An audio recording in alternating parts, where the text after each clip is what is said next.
Good morning student. हम आप लोग क्लास 10th की बायोलॉजी पढ़ाने जा रहे हैं, जिसमें आप लोगों का पहला चैप्टर है न्यूट्रिशन यानी कि पोषण, जिसमें आज का टॉपिक है मैकेनिज्म ऑफ फोटोसिंथेसिस। प्रकाश संश्लेषण की क्रिया पौधों में किस प्रकार होती है, ये आप लोगों को आज बताना है।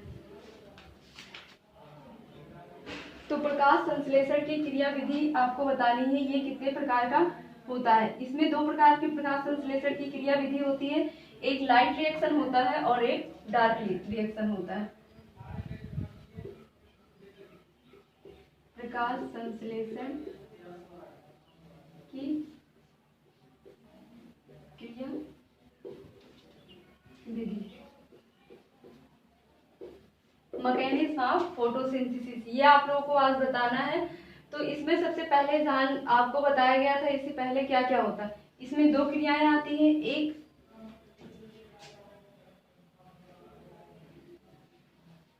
एक प्रकाशिक अभिक्रिया,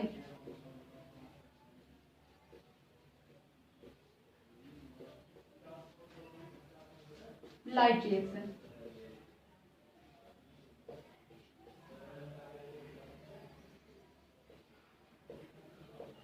दूसरा होता है अप्रकाशिक।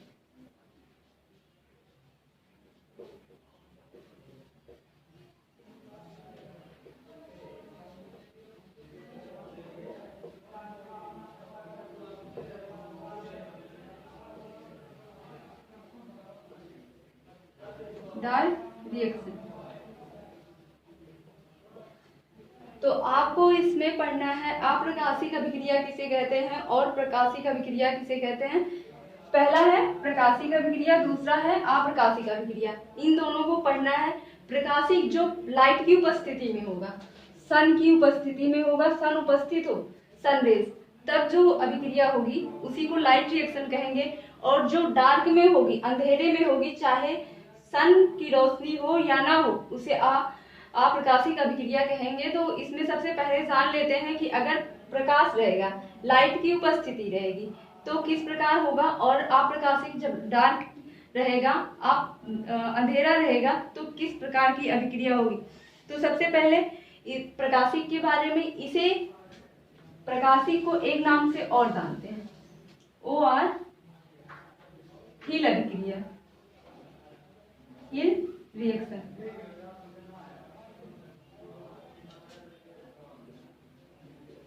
हिल अभिक्रिया।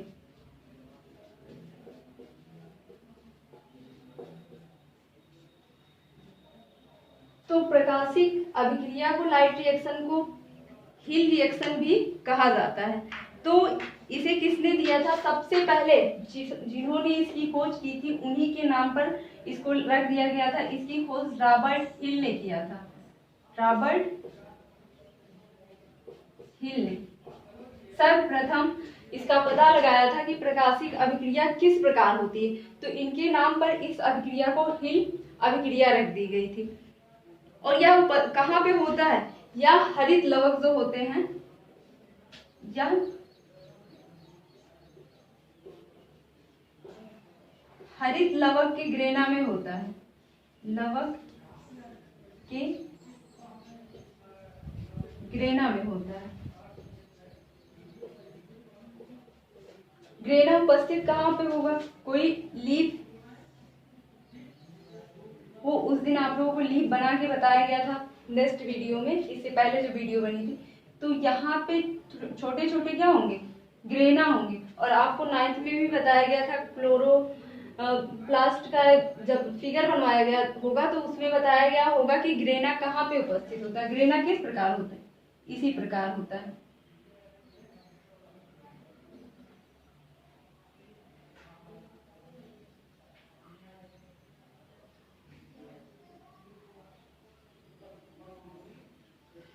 तो ये इस प्रकार होती है।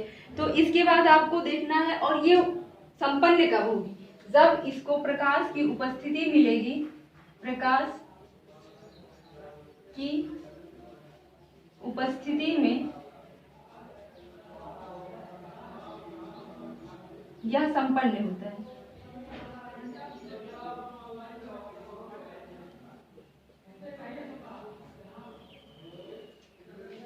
तो प्रकाशिक अभिक्रिया क्या है? सनलाइट में सन रेज की उपस्थिति में होगी, उसी को प्रकाशिक अभिक्रिया कहेंगे। प्रकाशिक अभिक्रिया को या तो प्रकाशिक अभिक्रिया कह सकते हैं या हिल अभिक्रिया भी कहा जा सकता है। और हिल किसके नाम से हिल अभिक्रिया पड़ी? रॉबर्ट हिल ने इसकी खोज की थी प्रकाशिक अभिक्रिया की। उन्होंने बताया था कि किस प्रकार प्रकाशिक अभिक्रिया होती है, तो उनके नाम पर ही हिल अभिक्रिया रख दिया गया। और ये प्रकाशिक अभिक्रिया होती कहाँ है?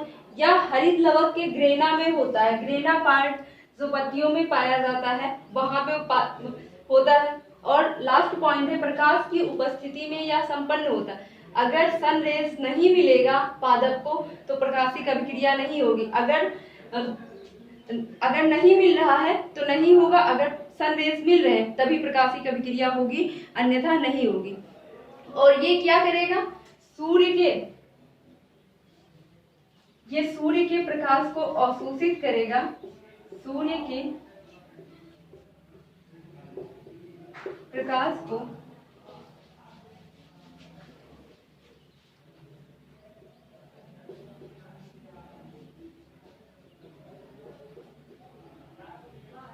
अवशोषित करता है।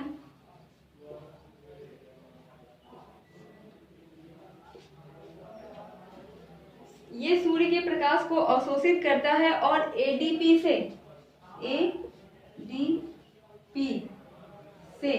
इसे एटीपी में चेंज कर देता है। एडीपी और एटीपी का फुल फॉर्म क्या है? एडिनोसिन डाइफॉस्फेट, एडिनोसिन ट्राइफॉस्फेट में का निर्माण होता है। जब सूर्य के प्रकाश को अवशोषित करेगा और जब सूर्य के प्रकाश को ये अवशोषित करेगा तो इसे क्या मिलेगी? एनर्जी मिलेगी, क्योंकि ये प्रकाश संश्लेषण की क्रिया करेंगे और प्रकाश संश्लेषण की क्रिया करने पर ये क्या करेंगे? भोजन बनाएंगे। भोजन बनाने पर ये क्या करेगा? एटीपी से एटीपी में का निर्माण करेगा। और एटीपी का जब निर्माण करेगा तो इसमें ऊर्जा का निर्माण होगा। इसके बाद यह सक्रिय पर्णहरित जल ये क्या करेगा? सक्रिय पर्णहरित जल, आप लोगों को बताया गया होगा कि जल किससे बना होता है? Hydrogen plus OH, H plus ion होता है और OH माइनस आयन होता है। इन दोनों की कंसंट्रेशन को मिला के H2O का निर्माण होता है, जो ये केमिस्ट्री में आप लोगों को बताया गया है। तो ये दोनों मिलके क्या कर रहे हैं? H2O का निर्माण कर रहे हैं। तो सूर्य के सक्रिय पर्णहरित और जल की उपस्थिति में प्रकाशिक अपघटन करके उन्हें H प्लस आयन तथा OH माइनस में क्या करेंगे? तोड़ देंगे। तो आप लोगों को यहाँ पे बताया गया H plus ion OH minus ion में अगर ये टूटेंगे, टूटकर अगर हम इनको जोड़ना चाहें तो ये क्या बनेगा? H2O का निर्माण करेगा। सक्रिय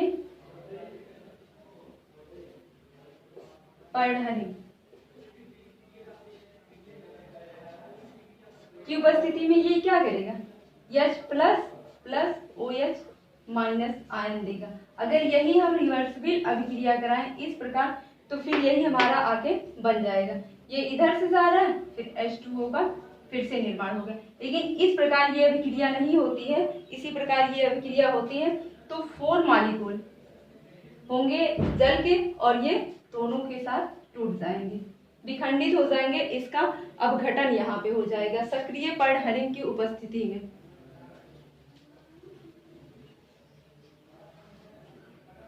इसके बाद जल के प्रकाश अपघटन से उत्पन्न हाइड्रोक्सी आयन जो होता है का निर्माण करते हैं। ऑक्सीजन गैस के रूप में मुक्त होकर रंध्र स्टोमेटा के बाहर निकल आते हैं। कभी आप लोगों को बताया गया था कि जब प्रकाश संश्लेषण की क्रिया होती है, कभी कभी जो रंध्र होते हैं पत्तियों पर स्टोमेटा पाए जाते हैं। आप लोगों को इसी प्रकार अगर पत्ती को ऐसे करके देखेंगे नहीं दिखेंगे उसके स्टोमेटा, लेकिन पत्ती को उजाले की तरफ ऐसे करके देखेंगे तो आपको जो उसमें रंध्र रहते हैं स्टोमेटा सारे पूर्ण रूप से दिखाई देते हैं। तो उनसे क्या होगा? वाष्पोसर्जन की क्रिया उत्पन्न होगी। और वाष्पोसर्जन से क्या होता है? जल का बहुत ज्यादा ह्रास होता है। अगर बहुत ज्यादा जल का ह्रास होता है तो एक समय ऐसा आता है कि पौधा सूख जाता है। H2O क्या करेगा?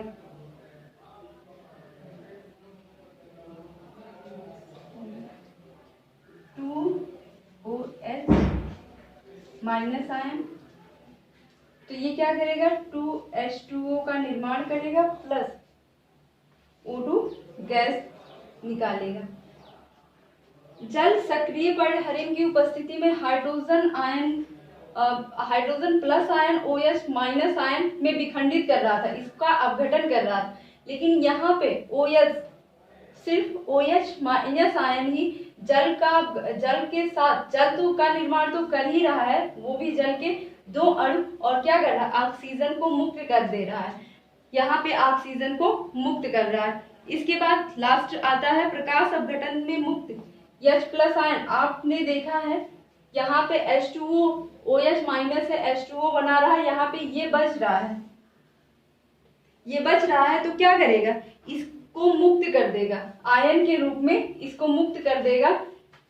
इसको मुक्त करने पर क्या होगा NADPH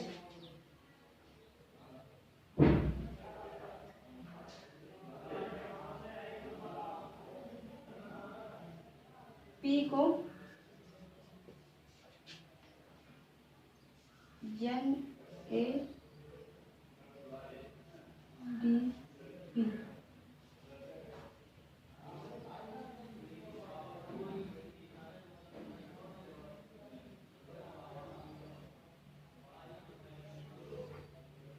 H2 का निर्माण करेगा। NADPH ये क्या है प्रोटॉन ग्राही। हम यहाँ पे हमारा एक हाइड्रोजन बचा था, एक प्रोटॉन बचा था, तो यहाँ पे NADP के रूप में इसको क्या कर रहा है ग्राही कर रहा है, में अपचयित कर दे रहा है। NADP के रूप में क्या कर रहा है अपचयित कर रहा है, और अपचयित करने के बाद NADPH2 हाइड्रोजन में इसे अपचयित कर उत्तेजित इलेक्ट्रॉन मुक्त कर रहा है। इलेक्ट्रॉन में इलेक्ट्रॉन्स निकालते हैं जो इलेक्ट्रॉन स्थानांतरण के प्रणाली में और क्या करता है प्रणाली में इसको ऊर्जा मुक्त करता है। ये हमारा हाइड्रोजन यहाँ से मिला NADP के रूप में चेंज हुआ। चेंज होने के बाद यहाँ पे इलेक्ट्रॉन क्या है प्रोटॉन ग्राही है। प्रोटॉन ग्राही होने के बाद यहाँ पे 2 हाइड्रोजन का निर्माण कर रहा है, और 2 हाइड्रोजन के निर्माण से जो इलेक्ट्रॉन स्थानांतरण हो रहे हैं, और इलेक्ट्रॉन स्थानांतरण के द्वारा क्या हो रही जब एक इलेक्ट्रॉन इधर से जाएंगे तो क्या होंगे वहां पे ऊर्जा मुक्त होगी या ऊर्जा व्यय होगी।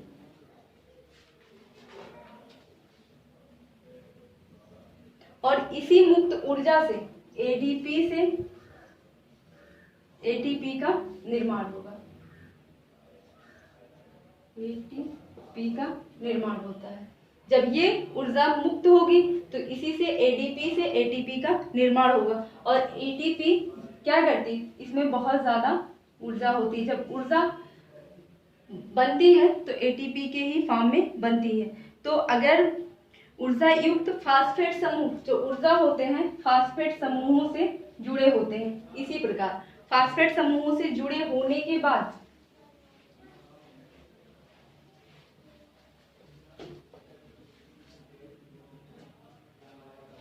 आपका 4H plus ion hydrogen ion बचा था, प्लस 2NADP गिव्स आउट बना था 2NADPH। आपका लास्ट यही तो था। 4 हाइड्रोजन आयन बचे थे, 2NADP का निर्माण से मिलकर क्या बना रहे हैं 2NADPH2O का निर्माण कर रहे हैं, और ये एडिनोसिन डाइफास्फेट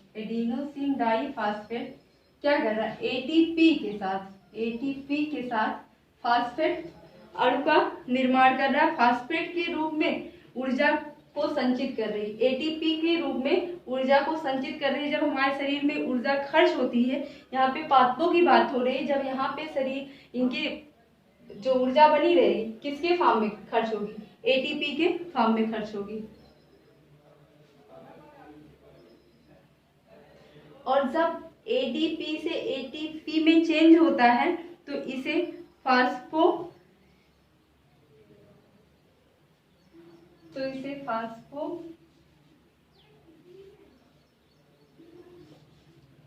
जब ADP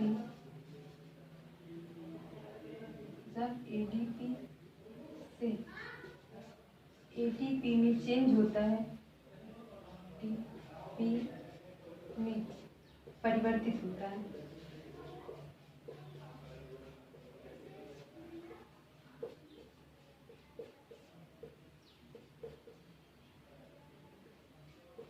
तो इस क्रिया को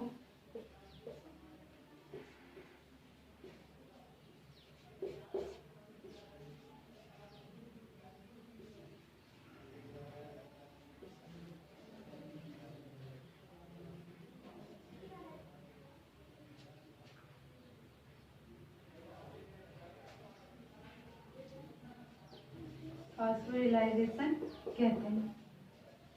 इस क्रिया जब ADP से ATP में परिवर्तित होता है तो इस क्रिया को फास्फोरिलाइजेशन कहते हैं। तो ये प्रकाश संश्लेषण की लाइट रिएक्शन था।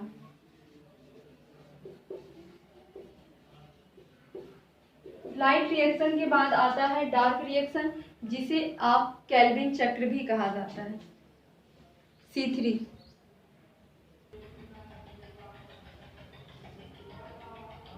आपको पढ़ना है प्रकाशिक अभिक्रिया या केल्विन चक्र। प्रकाशिक अभिक्रिया को केल्विन चक्र के नाम से भी जाना जाता है, चाहे आप अप्रकाशिक अभिक्रिया या केल्विन चक्र कह सकते हैं।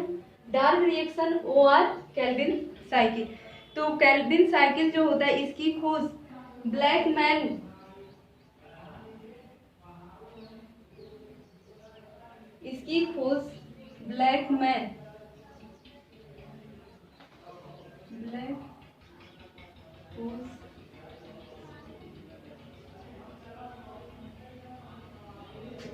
ब्लैकमैन ने की थी और नामक वैज्ञानिक ने की थी। डार्क रिएक्शन की खोज या केल्विन साइकिल की खोज किसने की थी? ब्लैकमैन ने की थी, जिसके नाम पर यह रखा गया, नामक वैज्ञानिक।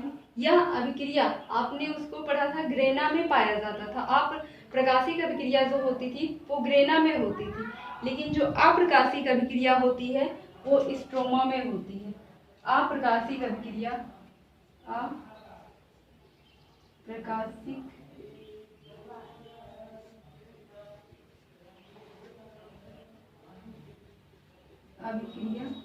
स्ट्रोमा में होती है। स्ट्रोमा में होती है। अगर आपको प्रकाशिक और अप्रकाशिक अभिक्रिया में अंतर लिखने के लिए आ जाए तो पहला आप क्या लिखेंगे? आप प्रकाशिक अभिक्रिया जो होती है प्रकाश की उपस्थिति में होती है, अप्रकाशिक प्रकाश की उपस्थिति में नहीं होती है। दूसरा, अप्रकाशिक अभिक्रिया स्ट्रोमा में होती है और प्रकाशिक अभिक्रिया जो होती थी वो ग्रेना में होती है। दो मोस्ट इंपॉर्टेंट आपके हैं, अगर लिखने के लिए आप लोगों को दे दिया जाता है। इसे केल्विन चक्र भी कहते हैं, C3 चक्र भी कहते हैं, साइकिल भी कहते हैं। तो इसको 3 नामों से जानते हैं, या आप डार्क रिएक्शन कहो, या केल्विन साइकिल कहो, या C3 साइकिल के नाम से भी जानते हैं। इसमें प्रकाश की आवश्यकता नहीं होती। मीन्स क्या होता है? नहीं, प्रकाशिक मीन्स प्रकाश की आवश्यकता नहीं होती, क्योंकि इस चक्र में बनने वाला प्रथम अस्थायी यौगिक जो होता है फास्फोग्लिसराइड होता है। प्रथम यौगिक जो होता है वो फास्फोग्लिसराइड बनता है।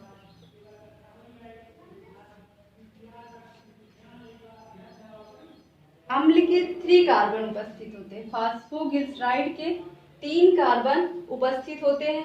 तो ये जो साइकिल है ये कौन सी साइकिल? C3, चाहे आप इसको कह सकते हैं C3 साइकिल। क्रेब चक्र या अप्रकाशिक अभिक्रिया कहाँ पे हो रही? केल्विन चक्र। तो इसमें सबसे पहला जो होता है वातावरण से प्राप्त कार्बन डाइऑक्साइड और जल वातावरण से प्राप्त कार्बन डाइऑक्साइड और जल कुछ विशेष पदार्थों की उपस्थिति में अप्रकाशीय, प्रकाश उपस्थित वहां पे नहीं होगा, क्रिया से प्राप्त NADPH2 जो आपने आप प्रकाशिक अभिक्रिया में लास्ट प्रोडक्ट आप आया था, इसी के बाद ADP से ATP का निर्माण हुआ था।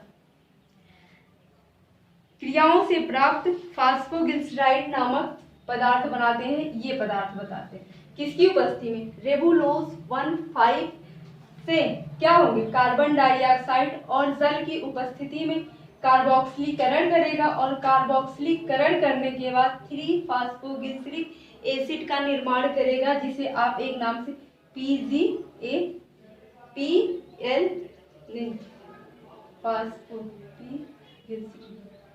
GL के नाम से जानते हैं, फास्फोग्लिसरिक एसिड के नाम से आप जानते हैं।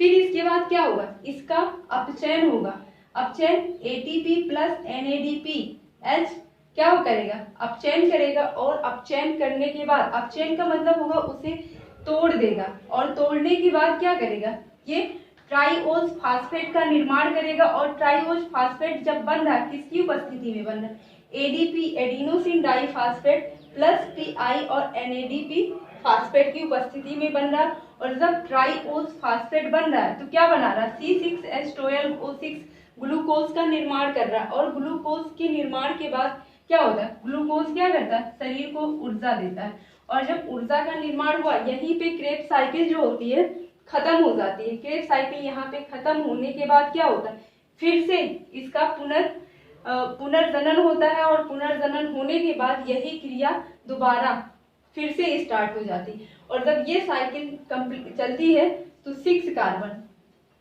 से स्टार्ट होता और ये प्रक्रिया कितनी बार चलेगी, 6 बार चलेगी। एक कार्बन एक बार में बनेगा और यही मतलब 6 कार्बन बनाने के लिए यही साइकिल बार बार 6 बार चलेगी। इसका पुनर्जनन 6 बार होगा, ADP से ATP में चेंज होगा, ADP से ATP में चेंज होगा, फिर ट्राइओज फास्फेट बनाएगा जिससे C6H12O ग्लूकोज का निर्माण होगा। आप समीकरण देख रहे हैं, रेबुलोज प्लस कार्बन डाइऑक्साइड की उपस्थिति में, जब रेबुलोज और कार्बन डाइऑक्साइड उपस्थित है किसकी उपस्थिति में, एंजाइम की उपस्थिति में, तो क्या बन रहा है, C6 बन रहा है, कार्बन बन रहा है, अस्थायी कार्बन बन रहा है। हमने आपको बताया कि अस्थायी कार्बन बनता है और यही कार्बन की साइकिल को पूरा करने के लिए यही प्रोसेस कितनी बार चलती है, 6 बार चलती है। जब 6 बार यही प्रोसेस चलती है तो कार्बन जो होता है वो अस्थायी रूप से में आ जाता है। तो C6 कार्बन यौगिक बना, यौगिक किसकी उपस्थिति में, हाइड्रोजन की उपस्थिति में, हाइड्रोजन की उपस्थिति में इसने 12 PGA फास्फोग्लिसरिक एसिड का निर्माण किया और निर्माण करने के बाद क्या हो रहा है, इसका यहाँ पे अपचयन हो रहा है, अपचयन होने के बाद क्या बना रहा है, 12 PGAL का निर्माण कर रहा है, फास्फोग्लिसरिक एसिड का निर्माण कर रहा है। फिर इसके बाद क्या हो रहा है, C3H5O3 प्लस 2HO हाइड्रोजन के 2 अणु करने के बाद ये क्रिया कर रहा है, क्रिया करने के बाद ये क्या बना रहा है, C6H12O6 जहाँ से ग्लूकोज का निर्माण हो रहा है और ग्लूकोज का निर्माण होने के बाद शरीर को ऊर्जा मिलती है। ये है अप्रकाशिक अभिक्रिया। अब इतना पढ़ने के बाद आपको पढ़ना है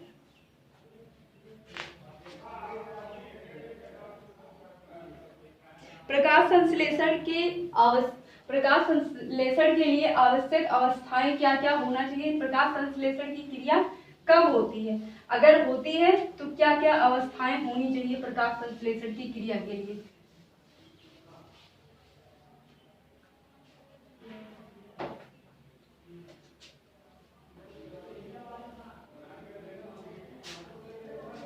प्रकाश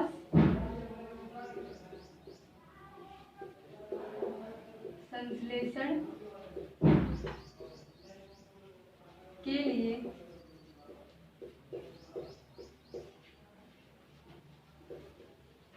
आवश्यक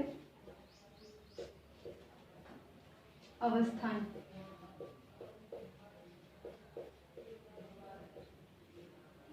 प्रकाश संश्लेषण आपको पता है कि हर एक पादप पेड़ पौधे करते हैं, तो प्रकाश संश्लेषण की क्रिया सिर्फ पौधों में होती है, जंतुओं में नहीं होती। कुछ जंतु होते हैं जो प्रकाश संश्लेषण की क्रिया करते हैं, लेकिन बहुत कम होते हैं। ये ज्यादातर अधिकतर किस में होता है? पादपों में होता है। तो सबसे पहले कई चाहिए, पहले इनको प्रकाश चाहिए, प्रकाश की उपस्थिति होना अनिवार्य है। अगर प्रकाश संश्लेषण करना है पादपों को तो उनको प्रकाश की उपस्थिति चाहिए। अगर प्रकाश नहीं है तो वो प्रकाश संश्लेषण नहीं कर सकती। अगर कार्बन डाइऑक्साइड हो, क्लोरोफिल हो,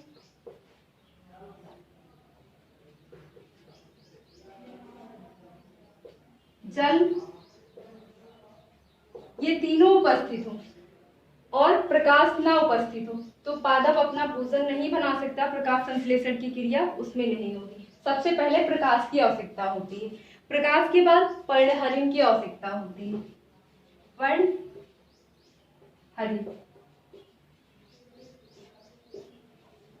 प्रकाश संश्लेषण की क्रिया करने के लिए पादपों को पर्णहरिण की भी आवश्यकता होती है। अगर पौधों में पर्णहरिण पाया जाता है तो वो प्रकाश संश्लेषण की क्रिया करते हैं, अगर पर्णहरिण नहीं पाया जाता है तो वो प्रकाश संश्लेषण की क्रिया नहीं करते हैं। और अगर पर्णहरिण अधिक पाया जाता है, अधिक मात्रा में पाया जाता है तो प्रकाश संश्लेषण की क्रिया क्या होगी? अधिक होगी, बहुत तेजी से होगी, अधिक होती है। अगर पर्णहरिण पौधों में बहुत ज्यादा विकसित है, बहुत ज्यादा पाया जा रहा है तो क्या होगा? प्रकाश संश्लेषण की क्रिया बहुत तीव्र गति से होगी, बहुत ज्यादा होगी। और इसके कुछ सहायक कारक भी हैं, सहायक प्रकाश संश्लेषण के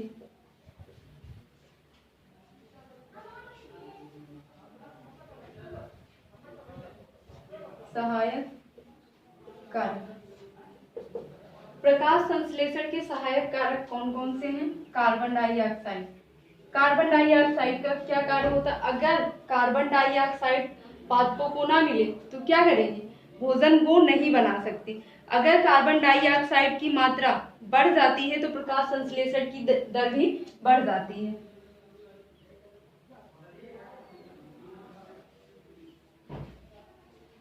की मात्रा बढ़ने पर प्रकाश संश्लेषण की दर बढ़ जाती है।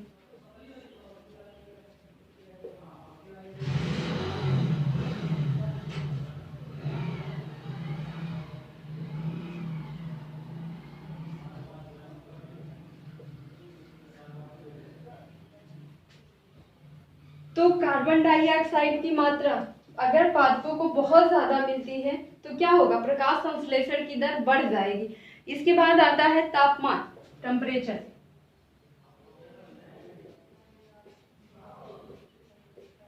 अगर टेम्परेचर, तापमान की कमी हो या अधिकता हो तो क्या होगा? 10 से 35 डिग्री, 10 से 35 डिग्री सेल्सियस तक बढ़ती है तो ना बहुत अधिक प्रकाश संश्लेषण की क्रिया होगी, ना बहुत ज्यादा। इससे कम या अधिक होती है तो इस पे फर्क पड़ता है। इसके बीच होगी तो प्रकाश संश्लेषण की क्रिया माध्यम में होगी, लेकिन इससे ज्यादा 35 डिग्री सेल्सियस से कम हो जाती है तो प्रकाश संश्लेषण की दर कम हो जाती है, और इससे भी कम हो जाती है। दोनों कंडीशन पे क्या होता है? टेम्परेचर अगर कम होता है तो भी प्रकाश संश्लेषण की क्रिया लो पड़ जाती है, मंद हो जाती है। अगर ज्यादा हो जाता है तब भी मंद पड़ जाती है। अब इसके बाद आता है खनिज लवण, मिनरल्स।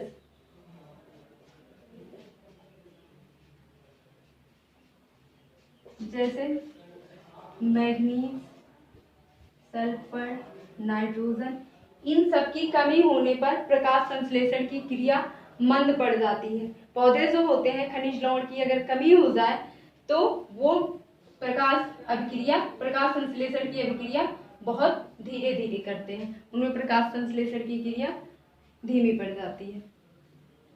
इसके बाद आपको पढ़ना है प्रकाश संश्लेषण का महत्व क्या है।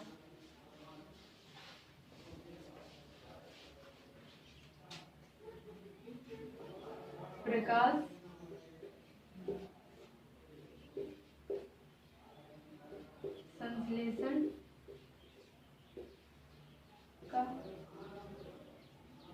महत्व। प्रकाश संश्लेषण का बहुत सारे महत्व हैं। जैसे अगर प्रकाश संश्लेषण पौधे करते हैं तो कार्बन डाइऑक्साइड और ऑक्सीजन का संतुलन बना रहता है। अगर पौधे प्रकाश संश्लेषण की क्रिया ना करें तो कभी कार्बन डाइऑक्साइड की मात्रा वातावरण में ज्यादा हो जाएगी और कभी ऑक्सीजन की मात्रा ज्यादा। कार्बन डाइऑक्साइड की मात्रा अगर अधिक बढ़ जाएगी तो जंतु होंगे वो मरना प्रारंभ कर देंगे, लेकिन वनस्पतियों पर कोई प्रभाव नहीं पड़ेगा। वनस्पतियां क्या करेंगी और ज्यादा भोजन बनाने लगेंगी। लेकिन प्रकाश संश्लेषण की क्रिया से कार्बन डाइऑक्साइड और ऑक्सीजन दोनों का समान मात्रा में बना रहता है। दोनों एक दूसरे को ज्यादा नहीं होने दे सकते। जब पौधे भोजन बनाते हैं तो ऑक्सीजन निकालते हैं और जब भोजन नहीं बनाते तो ऑक्सीजन ग्रहण करते हैं। और ये ऊर्जा का स्रोत भी प्रदान करते हैं। ऊर्जा का स्रोत, ये एक प्रकाश संश्लेषण का महत्व क्या है, ये ऊर्जा का एक अच्छा स्रोत भी है। और वायुमंडल का नियंत्रण एवं शुद्धिकरण बना रहता है। ऑक्सीजन कार्बन डाइऑक्साइड की मात्रा वातावरण में अत्यधिक नहीं होने पाती। और भोज्य पदार्थों का उत्पादन भी पौधे करेंगे। भोज्य पदार्थों का उत्पादन। तो प्रकाश संश्लेषण का ये 3 महत्व है। इससे भी अधिक है, क्या करेंगे, कार्बन डाइऑक्साइड और ऑक्सीजन की मात्रा को समान रखेंगे, एक दूसरे की मात्रा को कम या ज्यादा नहीं होने देंगे। वातावरण कह सकते हैं कि वातावरण में शुद्धिकरण बना के रखेंगे। दूसरा ऊर्जा का स्रोत है। प्रकाश संश्लेषण की क्रिया जब होती है तो वहां पे ऊर्जा निकलती है। और तीसरा भोज्य पदार्थों का उत्पादन होता है। भोज्य पदार्थ का उत्पादन कहाँ पे होगा, वातावरण में नहीं होगा, पौधों में भोज्य पदार्थों का ये उत्पादन करते हैं। और ऊर्जा का स्रोत कहाँ पे देंगे, पादपों को देंगे। अगर प्रकाश संश्लेषण की क्रिया ना हो तो पादपों को ऊर्जा नहीं मिलेगा। आज के लिए बस इतना ही। अब आप लोगों को पढ़ाना है ह्यूमन में, जंतुओं में या कह सकते हैं एनिमल में किस प्रकार का पोषण होता है। तो ये आप लोगों को ये टॉपिक कल बताई जाएगी।